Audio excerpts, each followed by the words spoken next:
Everybody wants something for nothing. Imagine walking into a pot shop, asking for an ounce of flour, then offering to pay in food stamps or social media exposure. Yeah, they'd laugh you out the building. Because it's not your buddy's garage, dude. But apparently, in the podcasting world, everybody's inbox is a black market dealer's garage, where you can offer to run errands and get your bag for free. Welcome to Thoughts Off the Stem. I'm Justin Barone. I hope that life's being good to you, because lately, life's been treating me like a prospecting pimp, and I'm a prospective hooker. Recently, a couple companies reached out to me with their pimp hand, asking me to get on the track and work for nothing less than a slap in the face. Light 'em if you got 'em, because this is how it played out. So I had two companies reach out to me recently. One was a tin holder for joints, a company that made these like portable, like a cigarette tin, okay? The company reached out, asked me if I would do a review on the podcast, which means that the review becomes, a part of the YouTube review playlist as well. And then they wanted to have, they would send me a free sample of the product, and then they would pay me a rate, whatever my rate might be. So because I've never really had this opportunity before, I had to look up industry rates. So I looked up some industry rates. They weren't overly expensive. No. They were quite reasonable for the amount of work that goes into creating a podcast, doing a 5-minute review of a product that, quite frankly, is a tin. It opens, it closes, and you open it up, you put your joint in it, and then you close the tin, and you're good to go. You can walk it down the street. They wanted social media posts, so they wanted a story, they wanted a post on my feed, they wanted to end up in, like I said, the YouTube review playlist that's on my YouTube site. No problem. 5-minute review in the middle of the episode. I said, sure, no problem. So again, I looked up these rates. I found out what was a reasonable rate, and I even went lower than that because I hadn't charged anybody for doing anything like that before. And I thought, this will be great. I'll send it back to them. So I sent it back to them, and they ghosted me. I don't know what they actually expected, but I think it was a lot more, or pay was a lot less than what they anticipated, or pay was a lot more than what they anticipated. Okay. Now, granted, this one could have actually just been a dude that, works out of his garage making these tins. So I didn't give it a hard time. I didn't really give it a second thought. But at the same time, I thought, what do you want? You want to give me this tin that you're charging like $20 for per tin, and you want me to do all this work surrounding it, but you don't want to pay me for it. You just want to give me the free product? That's ridiculous. You want me to shout me out on your social media? That's whatever. I know that I don't have a ton of followers. I know that I'm not an astronomical show. But here's the thing. I do everything professionally. So when I do everything professionally, you get the full gambit of options. Okay? You can decide not to have some of them, but everybody that approaches you wants all of the things for a very minimal amount of money. And the amount of effort that goes into it, I still need to be paid for my time. The second company that approached me with the idea of a partnership opportunity. Now, to me, a partnership means I give you something and you give me an equal amount of something back. Okay? This company was a podcast editing tool. It was an AI tool that you use online. What they wanted me to do, what their structure of their partnership meant, was that they wanted a 3-month partnership, but they wanted one of those 3 months for free. That's not really a partnership. They called it a trial period, okay? If you want a trial period, I'll give you a trial period, but that's beyond the 3 months. You want 1 month trial? Sure, and then 3 months. Not, I'll give you 3 months, but 1 month is a trial. You're essentially asking for me to do it for free, right? So they want that. That was their first stipulation. Then the bulk of it was I had to use their AI software and edit and produce all of my episodes on that AI software. They wanted 1 episode a week. Well, I only do 1 episode a week. Okay? That if your software doesn't work, then I'm out an episode and I'm screwed because I can't make it with something else and then reference it. That's not part of the deal. Okay. Then they wanted me to do like the tin guy, and they wanted me to do social media posts. They wanted me to include in the episode advertisements at the beginning, which is prime time, obviously, and then throughout the episode when it made sense. Sure, no problem. I'll design it around that. Their AI software, I have a video podcast. There's a video element to it. Their software, from what I could figure out, didn't really jive with the video side of things. So it was an audio software only that they were providing. Then they wanted me to, like I said, edit and produce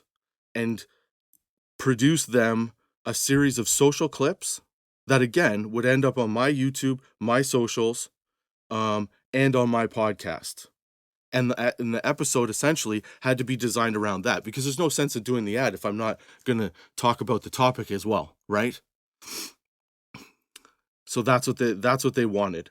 They wanted me to review it on the podcast as well, which is another 5-minute segment, or the Weed Facts segment, but that doesn't work for Weed Facts because now I'm reviewing audio software or video software, AI software, right? And then the kicker was they wanted me to give them free rights to my content, the content that I'm creating with their software, to put on their social media and run in ads indefinitely.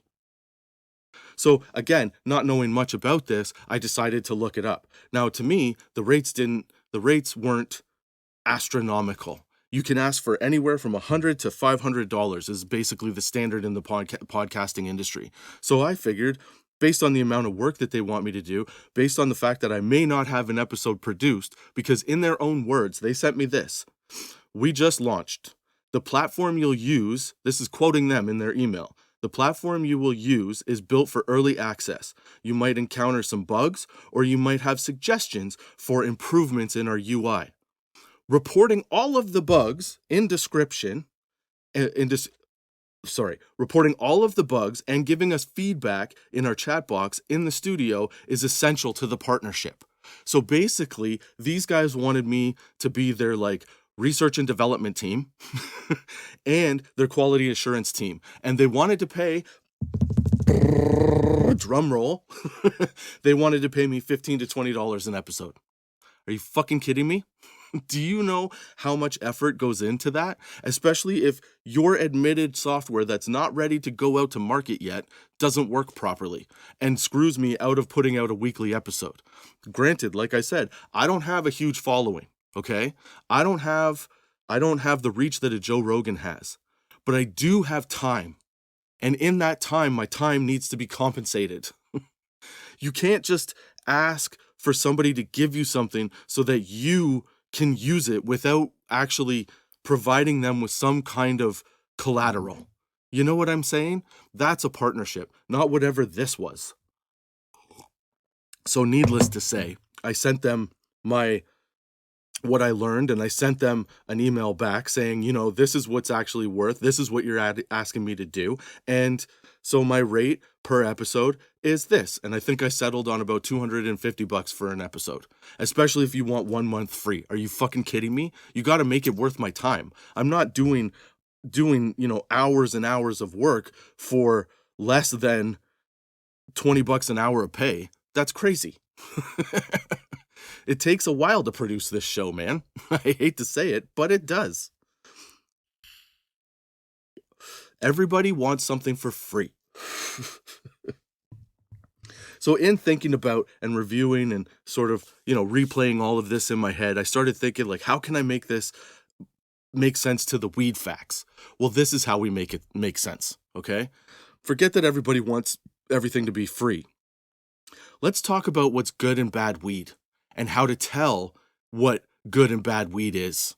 Yeah, that's right. This week's weed facts are about how to tell whether you have good or bad weed. Attention, cannabis consumers. Attention, cannabis consumers. This week's weed facts come from 420 magazine. And the article is how to distinguish between bad weed from good weed. I'll put the article in the show notes, and you could check out the full-blown article, but these are the basic main points of the whole situation. But first, let's just get this off my let me just get this off my chest, okay? THC potency is not necessarily a qualification for good weed. Potency is a byproduct of great cultivation.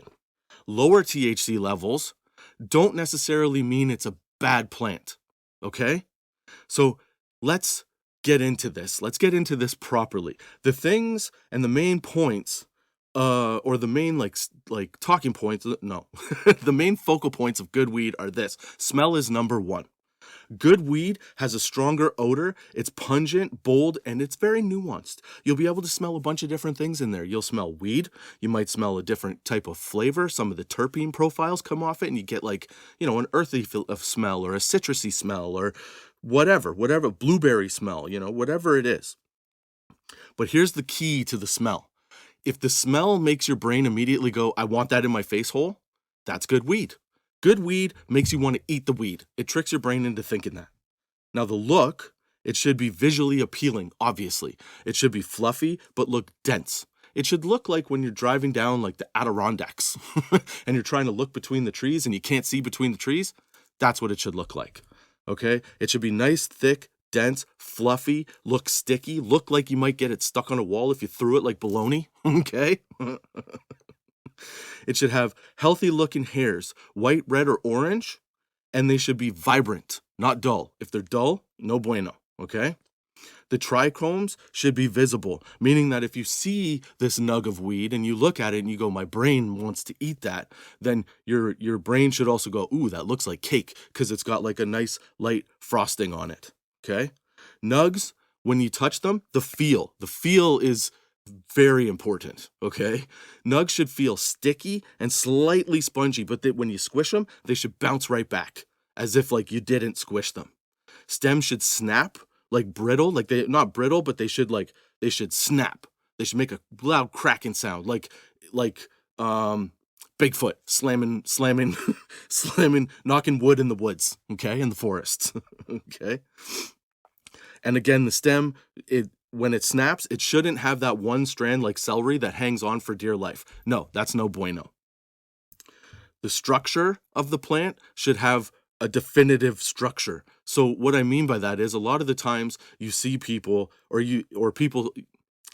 lot of the times you'll see a nug that's like, it's got a few little branches. It looks like a full nug, but when you hold it up close, it's actually a couple different nugs kind of mushed together on really thin stems. No, it should be dense and tight, where if you crack it open, there's no airy open spots in between. Sativa flowers, just so you know the difference between sativa and indica, even though there's a lot of debate on whether that's even like a thing anymore, but sativa flowers tend to be light and fluffy, and indicas tend to be tighter and denser in a flower structure. So a sativa plant will be a little bit longer and look more like a mini Christmas tree, whereas an indica will look fatter and shorter, kind of like a shrub or a hedge, okay? So that's how you tell if you have good weed. Now, for recognizing and identifying bad weed, the smell is going to be musty or mildewy. It might smell like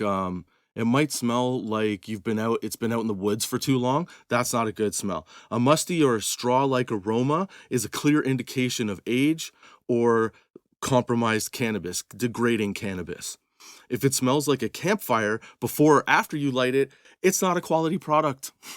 You might still get high as shit, but part of that is because you're not getting enough oxygen to your brain. Not enough oxygen to your brain, okay? The look for bad weed kind of gives you like, nature will give you a few visual cues when you're looking at a good plant versus a bad one. A low quality cannabis plant can appear like a dirty brown. I've had a few of those. It's really tight and dense, okay? A lot, or it's really flaky and dry. Both will be dry, but like if you get a Christmas tree looking nug that's really bad, it'll be brown, like a Christmas tree you put on the curb in March. You know what I'm saying? That's what it'll look like. It might be tight and everything, but the second you touch it or you get fire near it, the whole thing just goes up in smoke, like the cat in Christmas Vacation under the couch. You know what I'm saying? So they'll have like this dirt brown or They can also, so they'll have a dirt brown color if they're really dried out. If they're a bad nug and they're over watered, like there's too much in there, then they'll have like this kind of green, light green color to it. That just basically means immaturity. They got picked a little too early. So one very important indicator of bad weed is the appearance of amber-colored trichomes. Trichomes should be clear. They should look like a frosted donut or cake frosting on a plant. If it looks like it's been covered in like cinnamon or sugar, that shit's going bad. Okay? The feel for bad weed, like I said, it'll be dry, it'll be brittle, if you put a flame near it, it'll light up like gasoline's close by. It'll easily crumble when handled. If it's overly wet, the stems won't snap, okay? And they'll have that like I said, celery kind of one celery strand that kind of hangs on for dear life, you know? Wet nugs that tear apart rather than kind of like shred, okay, probably have mold or mildew, or could have mold or mildew, or they're, like I said, a premature plant, and you don't want a premature plant. Basically, what all of that means is that the cultivar didn't dry and cure the cannabis properly if it's moist like that. If it's really dry, it could have just sat for a long time with a lot of exposure to like light and the elements. But it could also be that they have like overused some kind of like plant, what do they call it? Like a growth hormone for the plant. It can just overdo it really quickly. And then the structure for bad weed, a carelessly grown plant can produce inferior looking flowers, obviously. But basically what I mean is they won't have that deep green or the purples or the blues or the reds or, you know, whatever the strain encompasses. Improper lighting or growing conditions can lead to fluffy or airy nugs, like I said, where the ones that look like a nug, but then up close, they have like tiny little strands that have little like pom-poms on top of them to form a nug. That stuff's no good. And while they may contain high levels of cannabinoids and terpenes, it's likely that the experience will suffer and each hit will feel like you're inhaling campfire smoke. Yeah, that's right. It'll taste disgusting. You'll know right away if you have bad weed. If it tastes like campfire and there's no peppery flavor, bad weed. It's going bad. Don't smoke it anymore. Move on to something better. Rock hard flowers are a sign that cultivars may have used plant growth regulators. That's what I was trying to say. Which can also lead to feeling like you're huffing on a campfire again. Any kind of plant growth regulator is going to, if not flushed properly, is going to add an element to the flavor that's honestly disgusting. It'll make it taste like a campfire, like you're burning something out from the woods. Yeah. So those are your weed facts for this week. How to tell if you have good or bad weed. Attention, cannabis consumers. Attention, cannabis consumers. So just like good or bad weed, right? These people at the beginning of the show, like I was saying, or that I was telling you about, they're like good or bad. They're bad people to market with or to play the, you know, to work with. They're not really the type that you want because they're the people that want something for nothing. And in this week's Dude for Real Facts or Dude for Real segment, we're looking at a list from BuzzFeed of people and businesses that have asked artists or other, other businesses to produce something for them for literally nothing in return. And this is how some of those people handle it. So, dude, for real, this is the Dude for Real segment. Dude, for real? For real, dude. You know how people say that there are no dumb questions? Well, sometimes there are dumb questions, okay? And the requests from these entitled idiots prove that stupid is as stupid does. This is from BuzzFeed.com. Nope, I'm sorry, I lied. This is not from BuzzFeed. This is from BoardPanda.com. Best all-time choosing beggars. That's right. So this first one we've got it was titled, Exposure Doesn't Pay the Bills, My Guy. So this guy walked into a tattoo shop and he said this. He texted this to the artist. He goes, "Yo, man, what's good? Your tats are fire. But you could really use more followers. I'm an up-and-coming influencer and model, and I would be willing to collab and shout you out on my Insta and get you tons of exposure and trade for some ink. I want 2 arm sleeves, but we could discuss that later. Let me know. And then the tattoo artist responded with, LOL, okay. Exposure doesn't pay the bills, my guy. I tattoo plenty of people with more reach and influence than you, and they don't ask for free shit. Also, you've got less than a fifth of the followers I do. How about you do some free shit for me in exchange for exposure? Let me know. I like that one, because, like, fuck that guy. What are you talking about? Just pay the dude. It's time, baby. You're paying for time. So this next one is about a photographer. I guess he does this on his spare time. So no, he doesn't. He does this for real. This is legit. And this guy, it's called My Dad's a Photographer. This is his most recent client. So, text from his client. Sounds good. We could shoot some stuff around here. Also, I'm down to come into the city and get some great content shots. I don't know how to compensate you for your time, but if you were ever down to do some great shots to help get more exposure on your photography, smiley face. And the response from the dad, I've been nominated 3 times for a Pulitzer. I'm so exposed I could be naked. I don't think you needed the exposure, dude. The next guy is so this one's a company, like a big one. You all know what it is. It's about Huffington Post. That's right. HuffPo being a hypocritical choosing beggar. So they requested that James Bloodworth, who is apparently like a freelance writer, he goes, this is his tweet.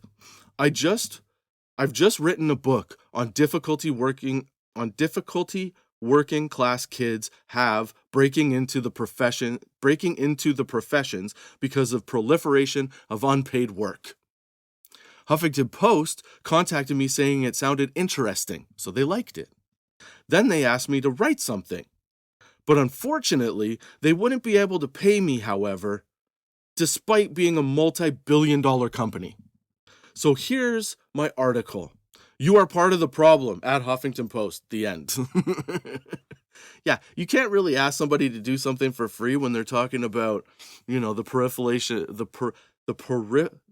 proliferation of unpaid work. Now, this one comes from a farmer. Now, I understand why the farmer might need a little bit of help here and might need a little free labor, but I don't think this is the way to go about it. So work hard enough and you'll get paid in garlic is the title for this. So they put out, this is the ad. Looking for someone to help us plant onions, shallots, and garlic Tuesday, April 11th at our farm at blah, blah, blah, 15 minutes south of somewhere. It is necessary to be hardworking, conscientious, and either have experience planting or be very good at listening to directions. It will be a long day, and we have to work fast to get it finished. You will be paid in onions, shallots, and garlic. Your choice. So that's an or, not an and. You get to pick onions, shallots, or garlic. Not all of them. You don't get a smorgasbord. You get one of the kinds but you also have to wait till they're harvested. What a douche. That's a douchey farmer. This one's called the Uno reverse card, and this one might be my favorite. So this guy, he basically makes songs for people, and this equestrian training facility, I guess, reached out to him. This is what they said. Hey, Jamie, I've seen you write personal songs for couples who are getting married, but I have a bit of a different request. I run a company called Scratched Out, and we offer horse riding lessons and on the holidays. Let me start that again. Hey, Jamie, I've seen you write personal songs for couples who are getting married, but I have a bit of a different request. I run a company called Scratched Out, and we offer horse riding lessons and holidays from beginners right up to experts who want more challenging expeditions. Okay, I was seeing if you'd be up for writing us a song about what we do, as I think you have such a way with words, and it could be a great way for getting more exposure for us both. We haven't really got a budget at the moment, but if you post it to your page, we'd happily share the song all over ours. Let's me know your thoughts. Isla. So Jamie responds, "Hey, Isla, I'd be naked if I had any more exposure. Your timing is impeccable. I've seen you offer horse riding lessons, but I have a bit of a different request. I would love to own a horse, and I was seeing if you'd be up for giving me one of your horses, as I think you have such a way of caring for them. I don't have any kind of budget, but maybe if you post a picture of me riding it home, you'd have to give me some lessons for free first, as I've never ridden one. I could share that on my page, and it'd be really great exposure for us both. Let me know your thoughts, Jamie." That guy gets it. That one's pretty awesome. I really like that because it was sarcastic as shit. That's the best response. Flip it on them, baby. And then this guy's the last one, but this guy gets it. He's a mechanic, and this is what somebody took. Somebody took this photo in his waiting room, I guess, and he said it's titled "My Mechanic Telling It How It Is." Support artists and labor, folks. So this guy really gets it. All these people in this situation get it. It's just a mechanic and his customer. But here's what the mechanic posted in his office. "If I do a job in 30 minutes, it's because I spent 10 years learning how to do that in 30 minutes. You owe me for the years, not the minutes." Dude, for real. Dude, for real? For real, dude. Everybody wants something for nothing, dude. It's ridiculous. I think that people that reach out to other people for a product or a service, no matter who you are or what you're asking for, should keep in mind that you're not paying for the final outcome that you get. Yes, that's kind of like a part of it, but ultimately you're paying for the person's experience. You're paying for their capability. You're paying for their ability to create the product, the final product or advertisement, especially in my case, that you want. So if you want to be professional, you want to be taken professionally, act professionally. Act accordingly. Let's stop trying to stiff people. It takes a lot of time to produce things, even for social media, even for podcasts. Something that you think takes no time takes way more man hours than you could probably conceive until you try to do that thing. Those are my thoughts off the stem for this week. I hope you enjoyed the sesh. I hope you come back next week with me, Justin Barone, on Thoughts Off the Stem. Check out tots420.com for blogs, the show notes I put up a new player.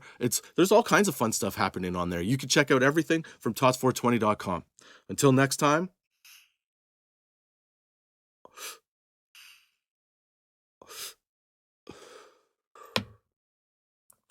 keep your lids low, baby.